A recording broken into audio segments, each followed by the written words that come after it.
இது வரைக்கும் நான் யாருக்கிட்டயுமே சொன்னது கிடையாது என் கஷ்டத்தை. சொல்லுமா. மோ அக்கம் பக்கம் நான் சொன்னா மோ மோ நாளைக்கு நம்மள சண்டைக்கு வந்தா கூட நாளைக்கு நம்ம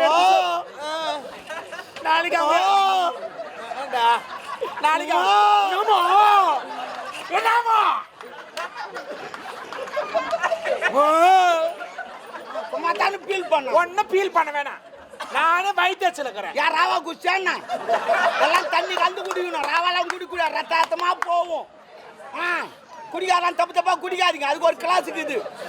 எவன் புல்லா குடிக்கிறான்னு அவனை போய் கேளு, அவன் கரெக்டாக சொல்லுவான். இவ்வளோ தண்ணி ஊற்றணும், இவ்வளோ கலந்து குடிக்கணும், அப்பதான் உடம்பு நல்லா இருக்கணும். ஆமா, நான் குடிக்காரி. இதில் ஒரிஜினல் குடிக்காரு தெரியுமா? யாரு ஒரிஜினல் குடிக்காரு யார் தெரியுமா? யாரு? இந்த வாய்ப்பன் தோலை விட்டு கலக்கி எடுத்துட்டு குடிக்கிறாங்க பாரு, அவங்க தான் ஒரிஜினல் குடிக்காரு. ஆமா, ஆள்கால்லாம் அந்த தோல்ல போடும் அப்புறம் குடிப்பாங்க, அவங்க தான் ஒரிஜினல் குடிக்காரு. போடுறது இல்ல, போடுறது இல்லை, எல்லாம் டூப்ளிகேட்டு குடிக்காரு. கிளாஸ்ல தோலை விட்டுலாம் இது பண்ணக்கூடாது. ஏய்